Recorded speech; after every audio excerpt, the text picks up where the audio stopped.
So a couple of years ago, I made a video talking about why Call of Duty should not bring back season passes and why the new system of monetization that they have with the battle passes and the free updates and all that is good because the community is no longer split up. Everyone gets the same level of content, whether you paid the original $60 price or if you bought the DLC. The entire player base gets to experience all the maps that are added into the game. And all the DLC that is sold that you do pay for is mostly cosmetics. So it seemed like a great system at first. It was a lot more consumer friendly than having to pay another $50 for the season pass, which was almost the price of the original game. So you're pretty much paying the price of two games for one game in order to get all the content for it, which was not a very good deal, especially if you're a zombies player, because there's no way you can be into Call of Duty Zombies and not pay for the DLC back then, because the games usually only came with one or two zombies maps, and then you had four more maps with the DLC. DLC was something you definitely had to have. So for a while, I did think that it was a good thing that Call of Duty was moving away from the season passes and the map packs.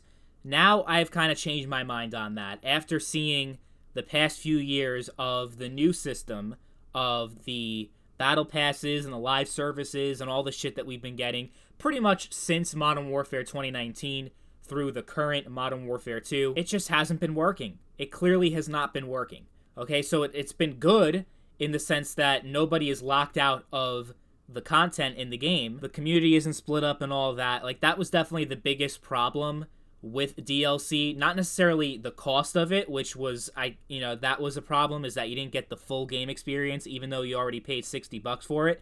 But the other problem was, if you had all the DLC, or if you had some of the DLC, you may have a harder time actually finding matches with other players, because not everybody purchased the DLC. Most players did not have it, so you actually ended up in longer waiting times in order to get a match, especially if you try to play a game mode outside of Team Deathmatch or Domination. Not much of an issue when the game was in its prime, but if the game was like a year, 2 years, 3 years, 5 years old, the player base obviously dwindles as time goes on, so it's a lot harder to go into the older Call of Duty games and play with DLC. But now with crossplay, the whole idea of the community being split and having a harder time finding matches depending on whether you had DLC or didn't have DLC, and the community pretty much being in half, and it being, well, harder for everyone to find a match, really, that is less of an issue now that we have crossplay. That's one really good addition the Call of Duty series has had over the years. Everything else has been mostly shit, to be honest with you guys. I haven't been a fan of Call of Duty really since Black Ops 4. That's the last time I was really into Call of Duty. Every other game just sucked, and that's part of the reason why my content, I haven't uploaded too many videos. I tried to get into Modern Warfare 2. I played it for like 3 days and then uninstalled it because it's just so boring. But yeah, I mean, now that we have PC, Xbox, PlayStation, everyone can play together, so regardless of what platform you're on, you have a lot more people to play with now, especially if you're on a platform like Xbox or PC, because PlayStation is the most popular platform for Call of Duty. It's at least double the amount of players on PS4, PS5 than there are on the Xbox consoles. So the idea of the player base being split up isn't much of an issue anymore. And you could say, well, it's still unfair because some people don't have the money or they don't want to spend the extra money for the DLC. But I think a simple solution to that is to actually, for Activision to actually lower the price of the DLC after a certain amount of time. Because the way it is now, even when there is a sale for the games on the Xbox Store, the PlayStation Store, or Steam, or whatever, the DLC almost is never on sale. So when we're talking about games like Black Ops 1 or Black Ops 2, Black Ops 3, you'll see the game itself is had its price cut 50%, but the DLC is still $15 a piece. They definitely need to change that. Make the DLC cheaper, or, maybe not make it cheaper. Like, they're probably still going to have the season pass be $50, but they could even do something like Infinite Warfare. They had a really good deal. I had zero interest in Infinite Warfare back in 2016, but I actually ended up pre-ordering it because they had a deal I just couldn't pass up. It was the full game, plus the season pass, plus Modern Warfare Remastered, all for $100. So, as long as they keep bringing the price down and have deals and discounts and all that good stuff, then that also, the price aspect of it, should also not be much of a big deal. Because here's the thing, guys. The whole idea of seasons and free updates and all that shit is just not working. We're getting drip-fed small amounts of content over time, not getting nearly as much content as we did back when we had paid DLC. They're basically using the whole idea of free updates as an excuse to launch the game with less content, because that's how it is with these games, with the exception of Call of Duty Vanguard, because that game had a lot of content at launch. But when you look at Modern Warfare 2 and Black Ops Cold War, they by far had the least amount of maps at launch, and they got away with that because they promised that they would add more maps later on through the game's life cycle with free updates. And that's exactly what they did. And people kind of, it was more excusable, it was more passable to do that than to actually launch the game with a rich amount of content that you can play on day one. Because that's how it was. Black Ops 1, day one. Black Ops 2, Modern Warfare 2, meaning the original from 2009, not the piece of shit game that was released last year. All those games were amazing from day one.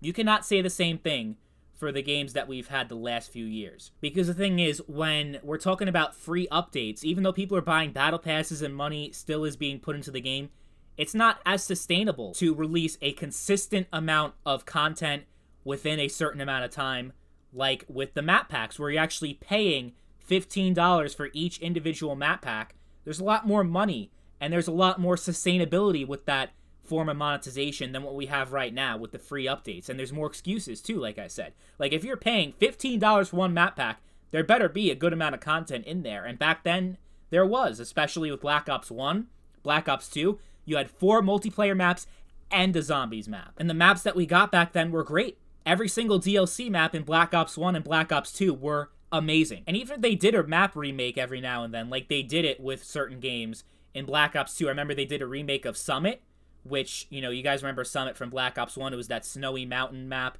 In Black Ops 2, they transformed it into a rainy map, and the entire aesthetic of the map was completely different. And that was pretty much every single remake that we had back in the day, from Black Ops 1 to Black Ops 3. They also did the same thing, where the remakes completely transformed the original map that was almost unrecognizable. These days, they just copy and paste the same maps that we've played over and over and over again, and they looked and played pretty much exactly the same as they did in the original game that they stole it from, to the point where you'd rather just play the original map in the original game because the original game was a lot more fun to play. It's ridiculous. Half the content they're adding in the season updates are reused content from older games. It's definitely no coincidence that as soon as they went to this new model where there was no longer paid map packs, we had a lot more recycled content as a result. And even if you include all the recycled content, it's not as much content as we got with the map packs. The series would be a lot better off with paid DLC coming back. It felt like there was a lot more longevity with these games, having the map packs, having the anticipation, especially when you had really good zombies maps back in the day, than with these drip-fed updates every couple of months, where you get like 1 or 2 maps, and it's just like, really?